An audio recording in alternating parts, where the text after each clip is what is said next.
I already know what James is going to say about this. Let's do a couple of things here real quick. Stilo and KC here on KIFM West Sacramento, KRX QHD2 Sacramento, ESPN 1320. Always live on the free Odyssey app. Speaking of free, we've got tickets to see the Sacramento Kings take on Memphis coming up on February 4th. You want to get your hands on those tickets. Kyle told us to tell you to be caller 13 right now at 916-909-1320. Big thanks to the Sacramento Kings for these tickets. You want to see the Kings take on Memphis coming up on February 4th. Be caller number 13 right now at 916-909-1320 as we welcome in our insider from the Insiders. It's James Ham and the host of the Locked On Kings podcast. Come on now. James here with us. Hammer, you hate a potential deal with Toronto that involves Jakob Poeltl. Well, I think the good thing is I'll just report it here. Like, according to my league sources, the Kings aren't in the business of bringing in Jakob Poeltl. So I don't even think it has to be really all that mulled over and discussed that much. Just to be honest, he's 31 years old. His contract is obscene for a player of his skill set. I'm not saying he's a bad player, but that is a huge, huge number. And it's a really long contract. That extension is bad. The fact is, when the Raptors rolled through Sacramento, he had just left the team to fly back to Toronto because his back was hurting so bad he couldn't withstand the trip. And so I'm not taking on a 31-year-old 7-foot center with back problems who just signed an extension and has another 3 years under contract. That's just way too high for what you're getting. Now, as far as RJ Barrett, that is somebody who I think that the Kings would listen to. And I would not be surprised if there is a transaction that involves the Toronto Raptors, that it would be RJ Barrett coming back. Scott Perry drafted him with the 3rd overall pick when he was in New York. I think he has an affinity for the kid. The problem the Kings have is that any deal that would bring back RJ Barrett, you already have a logjam at the position. So what are you going to do with Zach LaVine? And does that make any sense at all for the Kings? And the answer is it doesn't. Unless the idea is just to purge your roster of Domantas Sabonis and figure it all out later. I don't like the idea of figuring it out when that player makes $49 million next year, because that could lead to a disastrous situation for the Kings. So does it feel to you, Ham, as if the timing is off for a potential deal for Domas in Toronto? Like they have some mutual interest in some of the players and all this other stuff, but maybe it's not the right time for them to make a deal with the Jakob Poeltl contract, with the Emmanuel Quickley contract hanging over Toronto. They just can't get there right now. Is that kind of how you're feeling? No, I mean, like, look, I think that there's a possibility that they keep working here and they figure something out down the road. You've got another, week? Something like that. So you got, 9 days until the trade deadline. I think there's plenty of things that can happen between now and February 5th. I guess that's 10 days. But for right now, like, the reports of what we're hearing aren't accurate from what I know. That the Kings, number one, haven't really discussed Keon Ellis with them at all. And secondly, that Jakob Poeltl is not a player that the Kings are interested in bringing in at all. So that's what my sources are telling me. I trust my sources on this. But again, that doesn't mean I haven't done all the other iterations of a trade that may or may not work. I know RJ Barrett makes a good amount of money, and I don't think it would take that much to get to the point where you're talking about Domantas Sabonis, matching salary for Domantas Sabonis, or at least coming close enough to Sabonis's salary that you fit within the league rules. Are your league sources sharing that the Kings are having conversations with Toronto? Maybe they don't center on Jakob Poeltl. Maybe Jakob Poeltl is just a flat out no. But is there something to all of these rumors that are out there regarding the Kings and some version of the Toronto Raptors? Yeah, I think that that's a definite. Yeah, it sounds like that they've had conversations, like whether those conversations got past like, what level they got to, I don't know, but I do think that there's been plenty of conversations, and whether something can be worked out or not, like I don't know. Whether they can find a third team that could take on Pirtle. But I just like at this point, the Kings are looking at them in the same way I think the Golden State Warriors have looked at Sacramento for the last couple of years and said, yeah, we can't figure out a way to get Kuminga to you, even if we would like to trade him to you, we can't figure that out. And so you got to have, we talk about this all the time. It takes everyone's got a different motivation for why they would make a move, why they wouldn't. And for right now, it does not appear like the Kings are like willing to take on that contract. And man, that Pearl contract is so bad. Like the 27-28 season is when the 27.3 million kicks in. And he's got, so that means that the 26-27 season, he's making 19.5 million. So we're talking about over 80 million over it's 84 million over the last 3 years, plus next year. So there's no way the Kings are taking back 4 years of Jakob Poeltl. And I don't think there's any way they're taking back 4 years of Emmanuel Quickly either. I think it's 3 years of Quickly after this year at 32.5 million a year. Interesting. Yeah, Toronto gonna have to live with that Pirtle deal. you have to deal with that one, man. I can't imagine anybody taking that one on.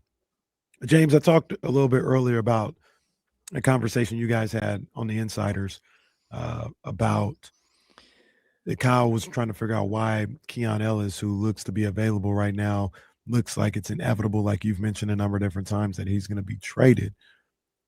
If that was the case, why wasn't he involved in the Kuminga deal earlier in the summer as somebody that would have been able to push that deal over the top? I believe that Scott Perry looks at all these players as people first and foremost, but individual assets, right? And Sabonis, this is what he could net me on the open market. Zach LaVine, this is what I could do in a trade for him. DeMar DeRozan, this is what I could get in return and trade for him. Keon Ellis, this is what I can get in a deal from him. And whatever he has those values set at, what the market says it should be, he's not going to waver off that. So, for example, if the Warriors wanted Keon Ellis, now this isn't part of a package deal for us to get Kuminga. That's going to cost you a first-round pick because the market says he's going for a first-round pick, maybe even a high second round, or excuse me, a second rounder, maybe even a low first rounder. And he's not willing to move off that. By knowing Scott Perry the way you do, is that kind of accurate at how he sees these guys? They look at them as individual trade assets. Yeah, I mean, that's how you have to look at them. And like we talked about this earlier, me and Kyle, when it comes to like a Keon situation, there are a lot of ways you can view Keon. You can use him as a sweetener in a bigger deal. You can use him as like a major piece in a trade that may end up yielding you something. Because like we keep thinking, maybe you got to throw him in with Monk in order to match salary or to bring back the player that you want or to get rid of Monk's salary, that kind of thing. But I think there are a lot of different ways that you can do this. You certainly can, just move Keon straight up for either a late first or a couple of second round picks. Right now, it does here. I'm hearing like is 4 or 5 teams that have at least called and had pretty solid exploratory conversations with the Kings.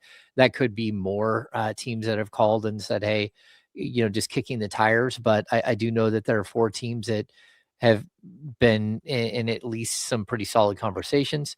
But then, like, look, there's nothing that says that if you trade for a first round pick, that you're going to use that first round pick to draft a player. So, I think the difference that I would point out, like, it's too late to like trade a couple of players, bring back a couple of players, and the players you bring back, turn around and trade them again in other trades. You can trade a player as an individual, but you can't put them with another player when you acquire them.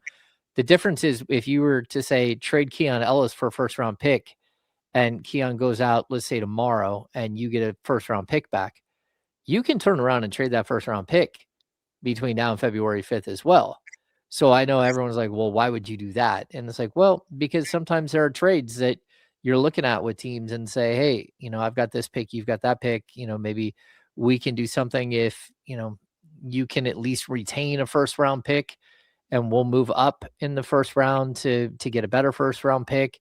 Like there are all kinds of different ways in which they could use a selection right now to either sweeten a trade to move off of a contract or to, again, make some bigger splash that we haven't seen, whether it's, going and chasing a guy like John Morant or something like that, where you might need a pick. And so I think the Keon Ellis thing, it might play out faster than what we think.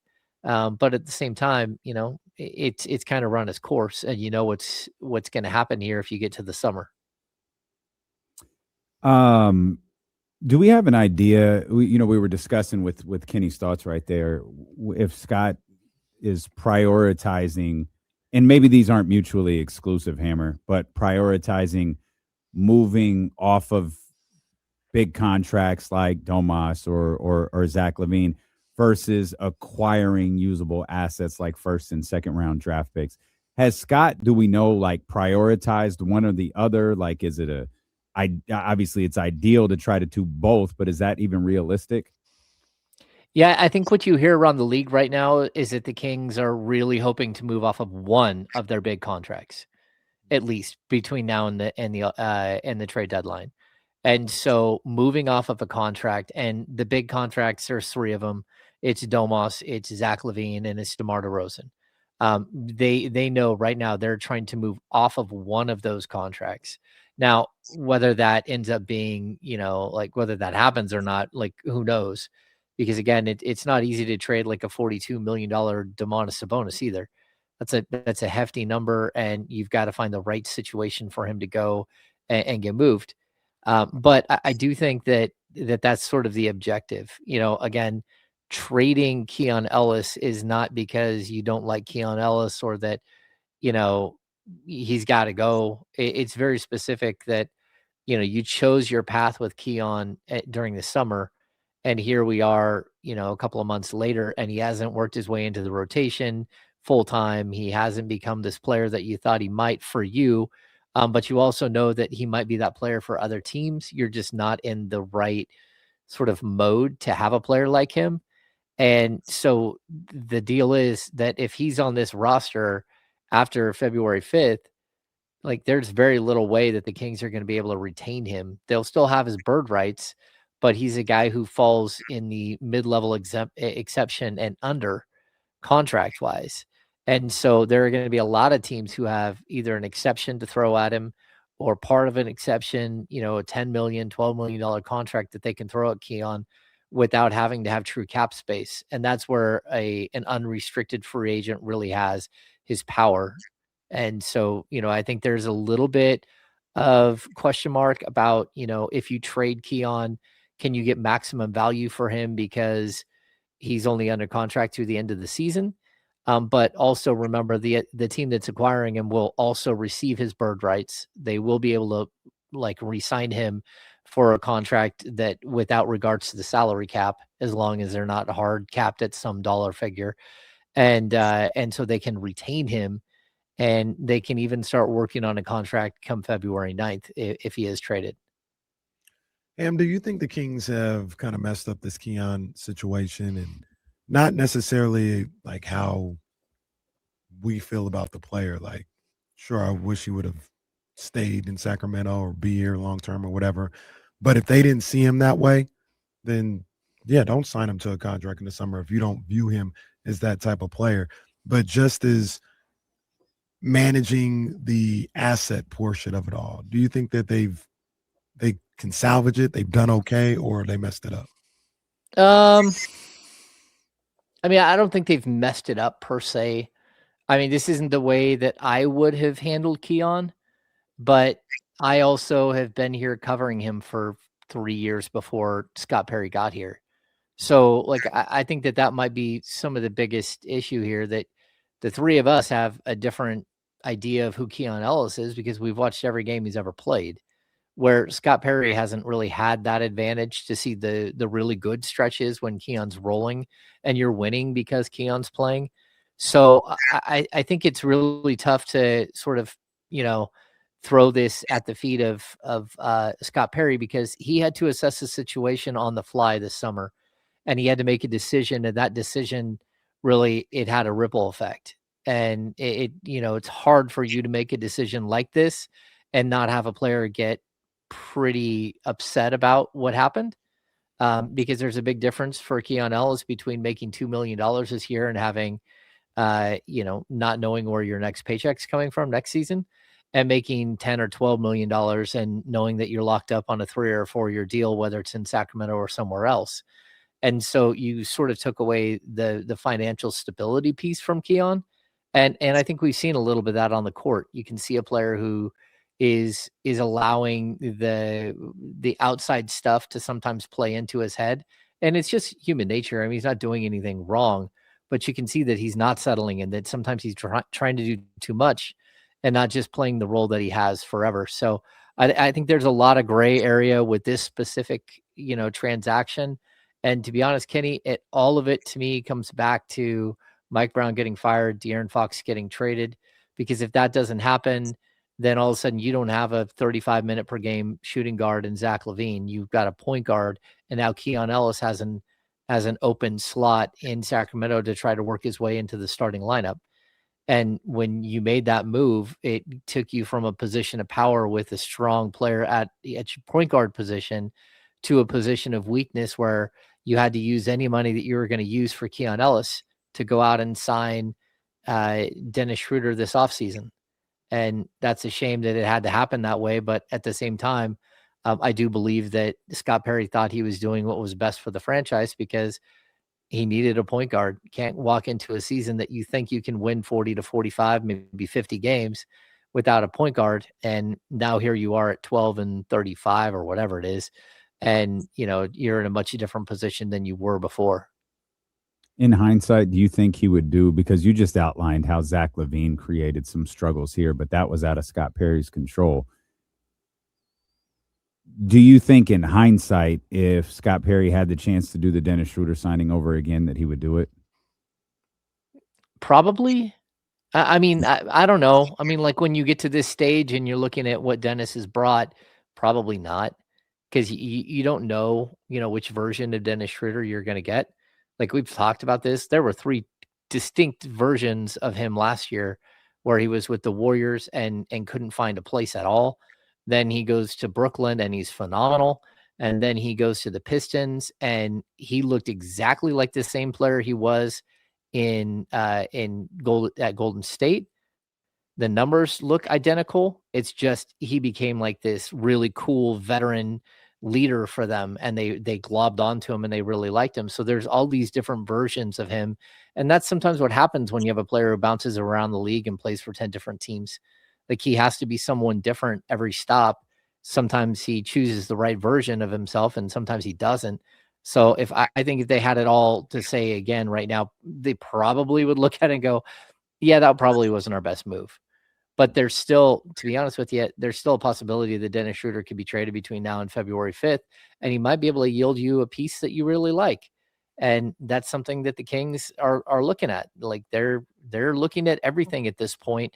There's no reason not to shop him to a Houston, to a Minnesota, to the Knicks who are interested like a month or 2 ago. Like there are a lot of different places that probably would still potentially kick the tires on Dennis Schröder. Am I giving Scott Perry a little too much credit when I say he potentially looked at the Dennis Schröder signing as, hey, we need a point guard. I like this guy. I think it could work. And I got a good feeling that if it goes bad, I can move him at any time. Is that giving him a little too credit, or is that a little bit more realistic than we think? No, I think it's a little bit more realistic than you think. I think they overpaid a little bit in order to make that happen. So again, I think Dennis Schröder at like 12 million right now would probably be a little easier to move than at 14. But the fact is that Dennis is he gets a pay raise next year of it's 5% pay raise, so like 14.7 or something. And then the final year of his contract is only guaranteed at like $4 million. So like I don't think you're gonna have trouble moving off of Dennis right now. And the fact is, it's possible that Dennis might yield you like an up and coming young player that that fans would really, really like to have in Sacramento, but the team that he goes to is just in a weird position where they have a lack of strength at the point guard position, and they know that they need to bring someone that can play defense or whatever it is, handle a team, and sort of direct them when their starter goes off the bench, goes to the bench. So I think that there's a definite possibility that Dennis Schröder could be on the move, but again, you got to find the right trade partner at this point. How many times have you watched our friend Doug Christie this year make a change in the lineup, do something in substitutions, or maybe just at the end of a game go back and look at a box score and go, I wonder what he was thinking here? Oh, it's happened quite a few times. Yeah. But I also like just the way that the season's gone. Like, feels like he's searching a lot. Yeah, I think he is searching, but like Dennis Schröder isn't the only one that has like different versions of himself, right? Like there are nights where Russell Westbrook's so good and you just can't look away. You're like, this is incredible to watch. I can't believe he's 37 years old and still doing this. And there's other nights where you're like, please make it stop. Like what in the world is happening? Why is this happening? Why are you doing what you're doing? And so that's just one player. I think the one guy that you can say that just you go out there and every single day you know exactly who and what he is, it's DeMar DeRozan. Outside of that, what can you bank on if you're Doug Christie? And I would love to tell you is Keegan Murray and then he's just going out there and putting up his 14 points every game and playing solid defense, but he's not because he's hurt. And Domantas Sabonis, you don't have to write in pencil. You don't have to pencil in his numbers. You can write them in like a permanent marker what he's going to do every game. You're going to get 19 points. You're going to get 14 rebounds. You're going to get 6 assists. He's been so consistent over the last 4 years. Well, take him out for 30 games and see what happens. So when it comes to like what Doug is trying, I'd like to just put it all on him and say, hey man, you completely messed this whole thing up. But it's like, you don't know what you're getting from Max Reynaud from one game to the next, or Nick Clifford, or Dylan Cardwell, or even Precious Achiuwa. You have no idea what you're getting from Malik Monk because he's been erratic and all over the board this season. And man, some of these veterans, like the Dennis Schröder thing, one night he can't miss a three, another night he can't hit a three. The same with Russell Westbrook. Like the inconsistency of the players, as much as anything, has led to sort of this up and down season. And it, again, I don't think Doug's done a perfect job here. That's not what I'm saying. But I also, you got to be fair when you're looking at the way that this team and these individual players have played throughout the season. Yeah, I try to figure out exactly, what the rotations mean when he makes them from game to game. Injuries have played a really big part in how inconsistent those rotations have been. But yeah, Hammer, sometimes I just don't get it. Like I don't understand why Malik Monk doesn't play for X amount of games, or Keon Ellis does play for X amount of games, and then all of a sudden they play. And it's like, well, all right, like when they're not playing, you can think things nefarious like, hey, they're about to trade them, or they're not happy with them, or all this other stuff. And it's like, that makes sense. But for them not to play for X amount of games, and then all of a sudden Keon's playing 21 minutes. Like, why isn't Devin Carter playing those minutes if you're going to move on from Keon Ellis? Well, I think very specific yesterday was about Zach LaVine not being there. And Zach LaVine will be questionable for tomorrow's game too, which opened the door for Keon to play after he hadn't played for the previous 3 as a DNP CD. That's just a healthy scratch. Real quick, James, that's what I'm saying. Like, why wouldn't Devin Carter play then? Well, because Devin Carter is not even a breaking case of emergency player at this point. I mean, Devin Carter is the 15th man on the roster. That's the way it's worked out. And again, Scott Perry, Doug Christie, they don't care at this point that it was that Monty McNair spent the 12th pick in the draft or the 13th pick in the draft on Devin Carter. That's just the situation you're in. And like, look, there's enough if you look at, last season and this season, that the team just isn't going to move forward with him. I'm surprised they picked up his team option for next season. And again, it might even complicate what they're going to do. But I would be very surprised if he gets his 4th-year option picked up, and I'd be very surprised if he continues with the Sacramento Kings after this season.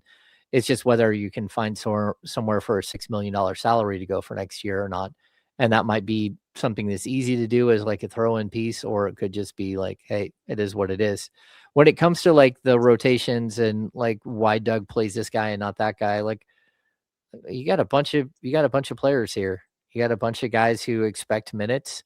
And I think if I looked at Friday night's game and then compared it to Sunday night's game, I thought Friday night's game, the tandem of Schröder and Monk, and it's been that way for like a week, where Schröder and Monk off the bench are just phenomenal. And you're like, oh, look at them. They were down a ton, and all of a sudden you bring these guys in and they're rolling, they catch back up. That whole 16-2 start, and then they lead at the end of the first quarter. Then fast forward 2 days, like it's like Dennis Schröder slipped and hit his head on the ice. He turned the ball over 7 times yesterday in 25 minutes. Like, that's not basketball. That, I don't know what that is, but that's where, like, if you're Doug Christie, you got to be looking around and going, man, if I had hair to pull out, I'd pull it out. Like, what are you supposed to do in that situation where even a 32-year-old, 32-year-old, 12-year vet has that kind of variance from one game to the next? It's tough. We'll come back. There's a lot more Kings basketball to talk about as we are within 10, 11 days here of the NBA trade deadline. We'll talk more with our Kings insider, James Ham, when D1 KC return on Sacramento Sports Leader, ESPN 1320. Hammer, your camera's doing this weird, like, flickering. Yeah, okay. I know. I'm trying to figure it out. Yeah, no, stupid. Did you think I didn't notice? Sorry. Well, I got a new webcam, and it's, like, perfectly clear. Yeah, it looks spectacular, except for that right there, that little clip. So I actually, while I was waiting to come on, I was trying to Google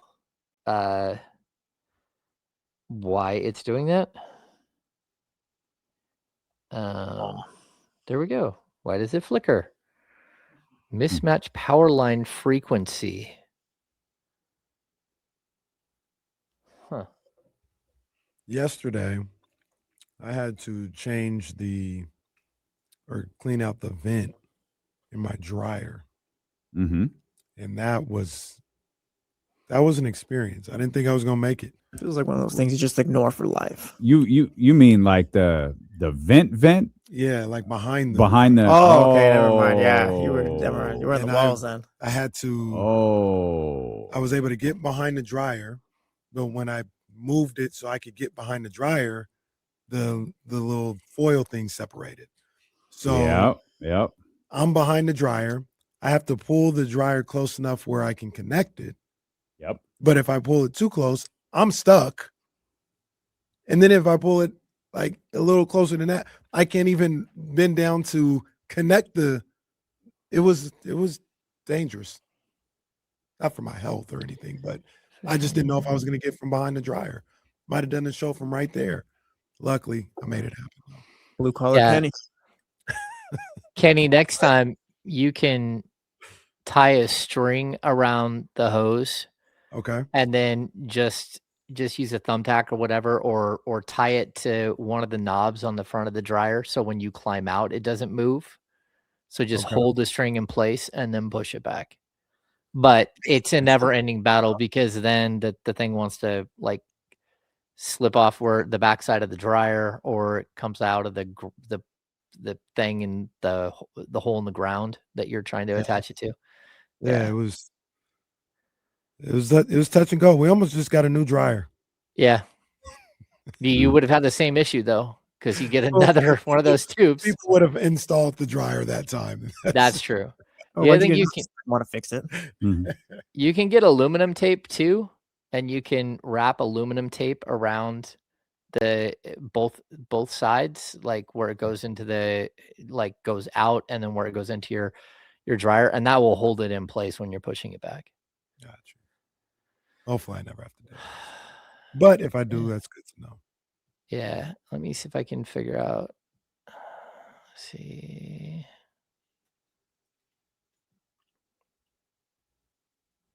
I wonder if I drop to 720 if that will help.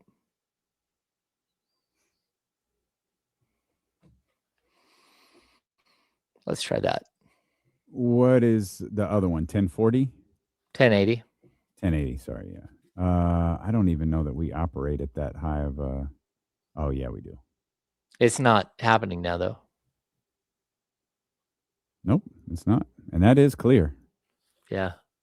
That is clear.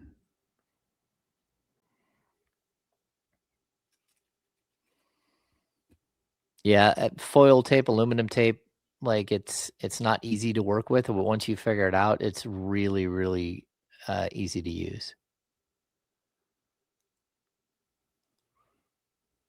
All right, we're coming back, Hammer.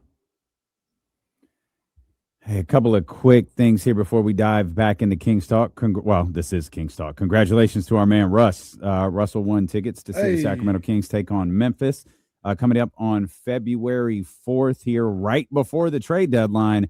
Russell will be in attendance at the Golden One Center. Big thanks to the Sacramento Kings for that. Also, we made an announcement this morning. James Ham's role as the ESPN 1320 Kings Insider is expanding. He's going to be at more practices.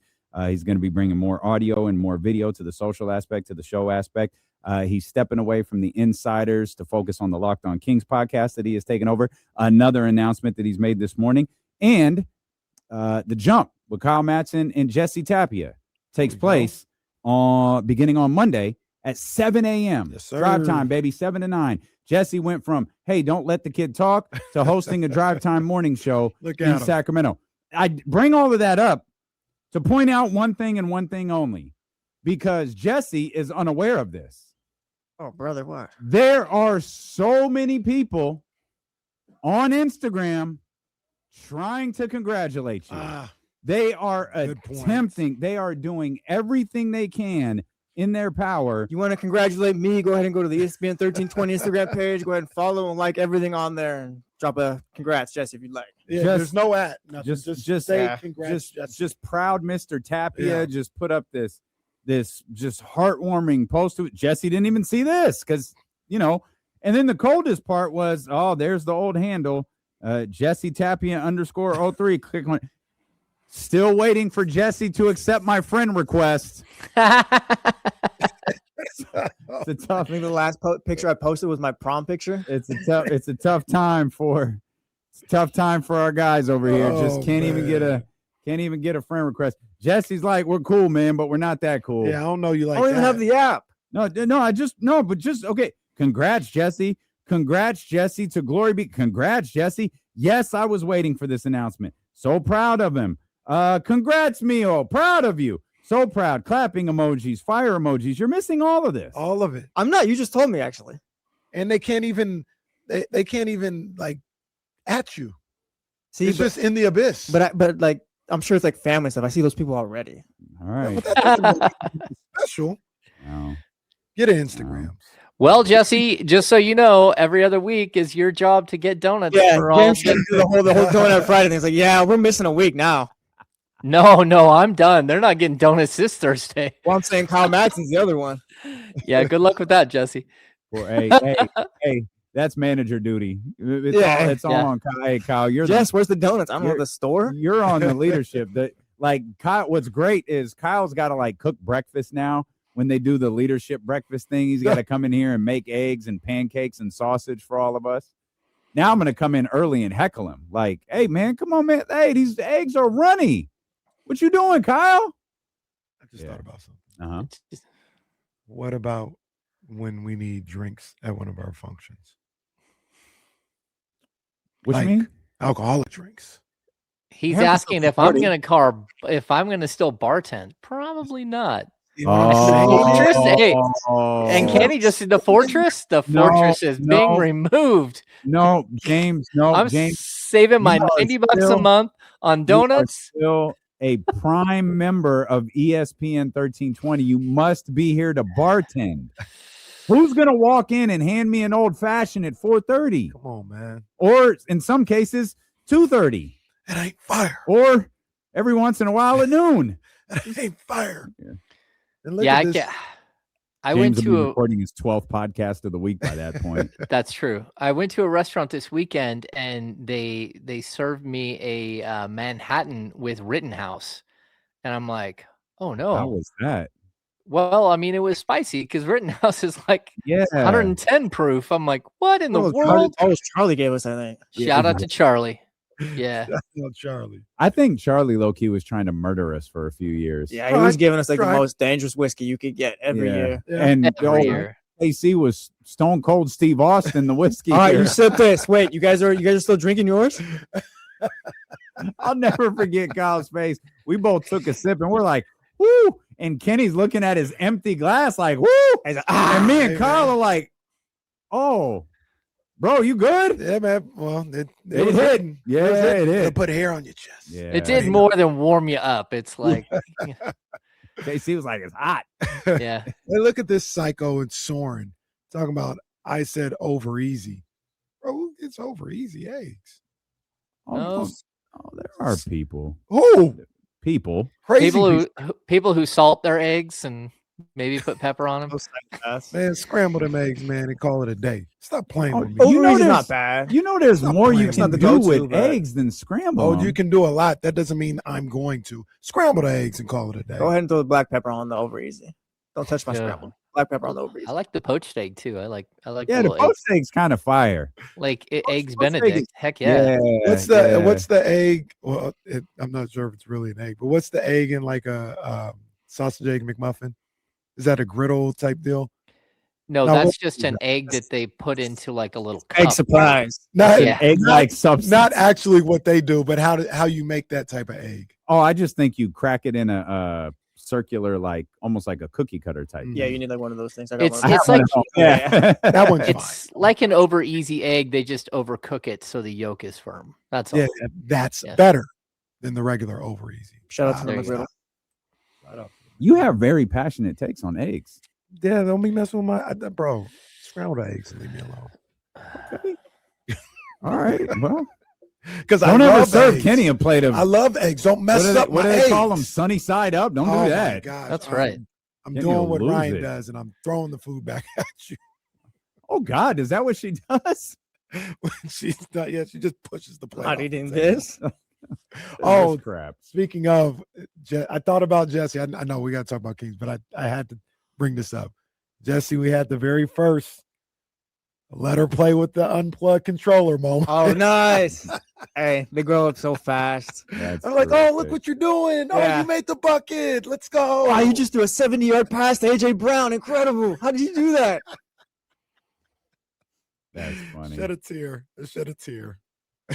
Oh, look, baby, Devin Carter just dunked. You did so good. He talks for the first time. I didn't sub him in. Like, wait a minute. Like, hey, Dad, get him out of Yeah, here. what is this? Get Devin out of here. Throw the controller. Devin Carter got minutes. What do you think about? I know you mentioned Zach LaVine. We got Zach LaVine and Malik listed as questionable for tomorrow night's game against the New York Knicks.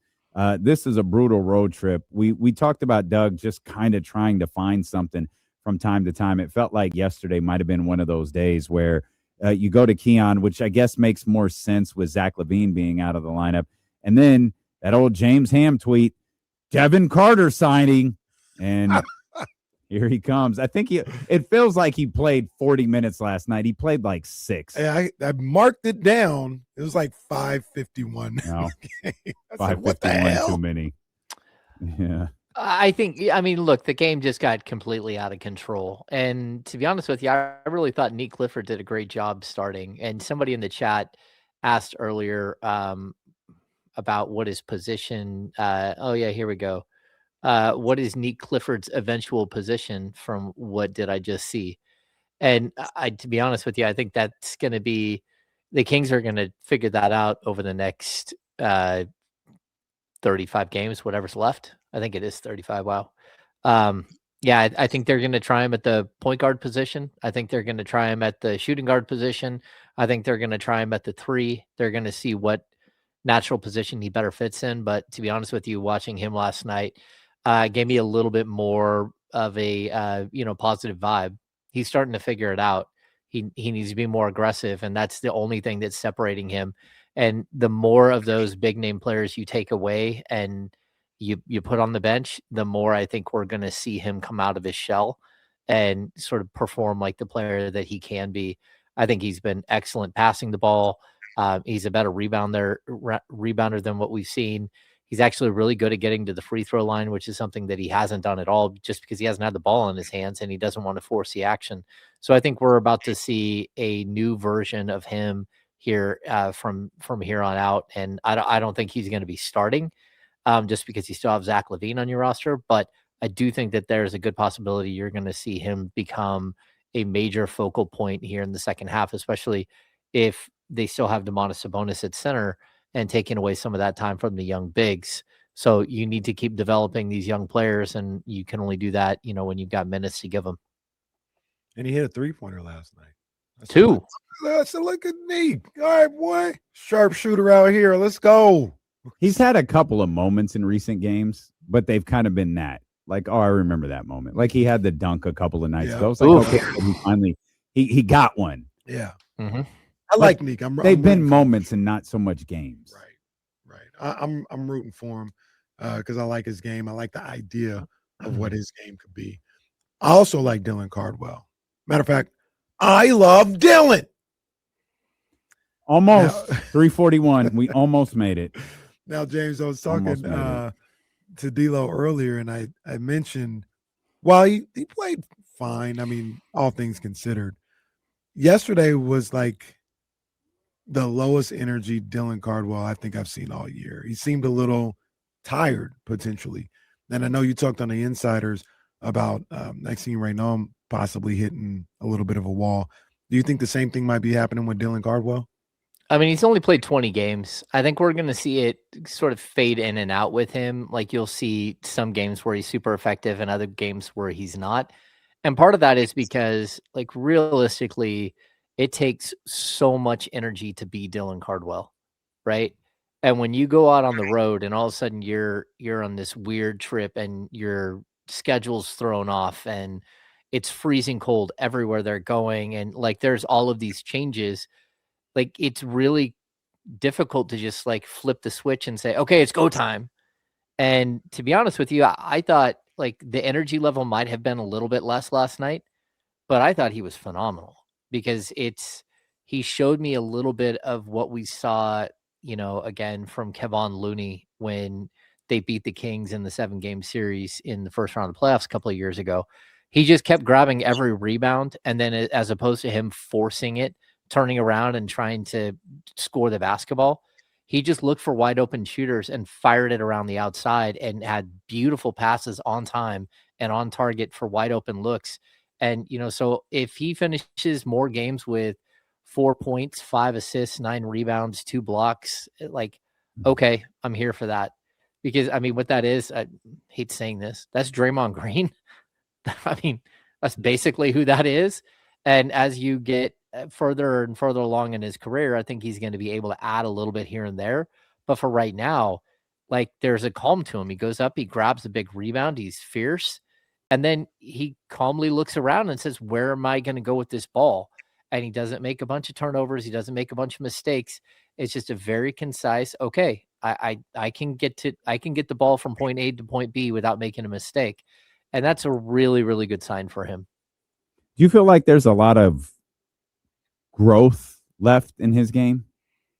Yeah, I think so. I mean, like, look, I think it's like when we talked to him last week and he started going off about how he averaged 5 points and 5 rebounds a game as a college player and no one thought he could rebound. We're already seeing that. I mean, I think he's always been a good offensive rebounder, but right now I think he's averaging like 3 offensive rebounds and 6 defensive rebounds over his last like 10 games or something. Like, that's what you're hoping that he develops into, just this monster on the glass. And I think there is a ton of room to grow. Like, just because, you have a plant in a really nice spot, it doesn't mean that that's the best that plant's ever going to do. If you take out the big giant tree right in front of that plant and all of a sudden it starts getting more sun, it's going to grow like crazy. And that's, I think, what we're seeing right now. We're seeing a player who was really, really, as a college player, put in a box and said, this is what you are. And when he got to the pro level, it's like, okay, I can be that. And then with some coaching, they taught him how to go get rebounds. And with some coaching, they taught him how to do a little baby jump hook. And now all of a sudden the natural flow of the game is starting to happen. And he's starting to have everything slow down, which is why we're seeing the passing go up. So I'm excited about like the future of him. I don't think he's going to be like a 12 point, 10, 12 rebound, 5 blocks per game type guy. But I do think that he can average 8 points a game and 11, 12 rebounds in the right situation where he's playing a lot of minutes, and he can provide you a bunch of minutes per rebounds per minute. And the shot blocking is there. So yeah, I'm excited for the future of him because I do think he's going to get better. And like, look, per 36 right now, he's averaging 7.3 personal fouls per game. Checks out. Like that will get better. And a little bit of that stuff reminds me of Jason Thompson. Jason Thompson just the stupid ticky-tack fouls. Man, do not accidentally slap a big man in the face out past the 3-point line. Like, bro, you just can't do that. And so I think he'll get better. He'll get better at that aspect. Not, they haven't put anything out injury-wise, but where do you think we're at with Keegan Murray right now? It's been about 3 weeks, I think, since he went down with that ankle injury. I think the diagnosis was 4 to 5 weeks or something like that. Is there been a Keegan Murray sighting at all? I know they're on the road right now, but has there been any word lately? Yeah, the last update when he was put out for 3 to 4 weeks, and that was on January 6th. So we're waiting for an update here. We're almost to the 3-week mark. We're a day away from the 3-week mark. So I expect that, either he's going to start working his way back or he's getting closer. That's, I think there's no way he's not getting closer. But also look at what date we're on. Like there's a possibility that he doesn't come back until after the All-Star break, because that just gives him a whole entire week to recover and sort of refresh his frame of mind and get back in the gym with the Kings. So, I think it's going to be a little bit of a balance here, especially with the team on the road for another 4 games and then 2 or 3 home games right before the break. It's possible that they just err on the side of caution here and say, hey, there's no reason to force him back in right before we take off for another week and just give him a break. This season's kind of a lost one for Keegan, isn't it? Like, given the injuries, the overall, I don't want to say dysfunction, that's not fair. The overall just frustration with the roster, the lineups and things like that even when he was here, even Domas wasn't here when Keegan was here. Like, that's the wild thing. Would you say there are 30-something games left? Those two have not played a single game together this entire year. And it just feels like this is lost. This season for him is lost. Yeah, I think that it's possible that it's lost, but I also think that a lot can happen in the final 25 games of a season. And, when we get to the post All-Star break stretch, I think that, again, that's a point where you need to hand the ball to somebody else and say, hey, it's your time. Show us what you got. And I think with young players, you can get a little bit of a false barometer when it comes to, what if Max Reynaud all of a sudden averages like 15 and 9 the whole second half of the season. And it's because, he's playing starter minutes and there's no one else except for him and Dylan. And let's just say the Kings, win 8 games and just are horrible. And so there's that type of development where you're like, hey, let's get him on the floor and just give him more and more. He may never average that ever again. We don't know. But with a guy like Keegan, I do think that there is a way in which if you're going to reset after the All-Star break and, again, the coaches take that week and they really come up with a game plan for what's next. And I think there's a distinct possibility. It's like, hey, man, this is your team the rest of the way. Like, go ahead and go. And if it works out, it works out. If we're building something, we're building something. If you're still, off with your 3-point shot and you're still struggling and you're sometimes taking 8 shots and sometimes taking 14 shots, then we're going to have some really, really tough conversations moving forward. I think that's what they'll probably do with Keegan in the second half. They're going to give him the reins, because unless they acquire someone else, unless there's a Jonathan Kuminga to do that exact thing with, and it's those two and nobody else, I don't really see a way in which, you're going to get an honest read for next season. And so I don't think it has to be a lost season. I think he can recover here, especially a guy who's in his third year, trying to finish. Is it third going into fourth or Third fourth? Or Is this his third? this is his fourth. This is his fourth. Yeah. This year counts as 3. So Right. 3 years all rolled up into one. No, His it does. first injury, his return, and his second injury. There's a 4th year on the way here whenever he returns from this latest injury. Well, that, and I think last year, like, you almost have to count in dog years. Like last year's felt like 7 years in one season. It was just brutal to watch. James, from everything that you've heard, does it feel like the Kings are going to escape this East Coast road trip without any? We've seen postponements and game times moved around and everything. I think the worst of it was supposed to be this weekend out there on the East Coast. So have you heard are they concerned about getting stuck out there, or any kind of game times shifting because of the weather? No, I haven't heard anything yet, but look, we're at the we messed up this world we live on, and now we got to deal with the ramifications of that, and the weather changing all day long. We have no idea. Look, I think it does help that you're flying private jets. You're moving around from, one city to the next at sort of like on a different schedule than a standard airline. And so I think they'll be okay. But, fingers crossed that they don't have any major delays. I think they were stuck on the tarmac yesterday for a bit. But, you can always follow Gary Gerald. He'll tell you exactly what's happening, where they're at, and how long they've been sitting there. So yeah, it's a little difficult to judge, though, what's going to happen with all the weather stuff. Great pictures of food on G-Man's account also. Really, really great pictures of food. Yes. Lots of snow on G-Man's account as we speak.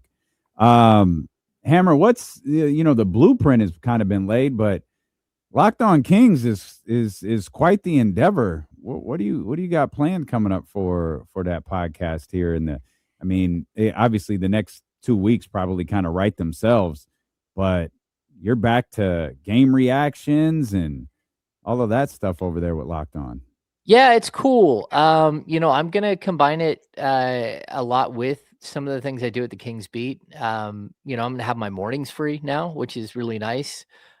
So I can sleep in after game nights. But then I can get back to writing, which is something that I miss dearly. It's just like you get to a certain point where you don't have the bandwidth and you're trying to balance too many things at one time. And I think, like a week ago, 2 weeks ago, I had one of the busiest weeks I've ever had in my entire life with all the games. And, you get thrown a dentist and doctor visit and get a haircut. And next thing you know, you've booked out like 16 hours a day, every single day, and you're just exhausted.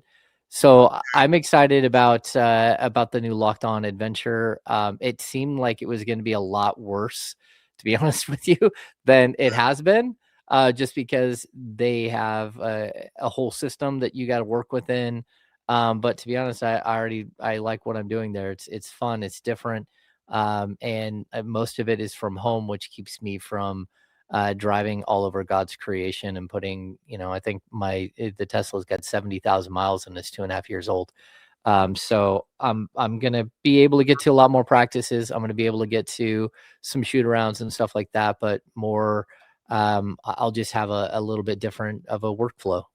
Yeah, I'm excited for you to be able to do that stuff. I know that's something you used to really love doing that kind of took a back seat to the insiders, and we would, try to make adjustments during training camp so you could get there because that was obviously so vitally important to our coverage. But I'm excited to see what you're able to do when it's, when you and Sean Cunningham out there, with Doug and these guys as the season starts to wind down. Yeah, me too. There's, I like to call it pulling on a thread. And that's where you a lot of times get the best information when there's two or three reporters who hear the same thing. And it happened last week with the Dylan Cardwell stuff where Jason and myself and some of the other reporters started pulling on this thread, and you just end up getting gold. And that's what I'd like to get back to. And I like to get back to writing as much as possible. Well, we're excited for that, and don't get it twisted. James isn't going anywhere. He's a massive part of what we do here on ESPN 1320, and of course, a very, very big part of what we do here on D'Lo and KC. So, and we'll do it all again tomorrow. James may not have to get up in the morning next week, but he's got to get up in the morning tomorrow. Yeah, man. We've got the Insiders beginning at 10 a.m. here on Sacramento Sports Leader, ESPN 1320. Vamos, Devin Carter.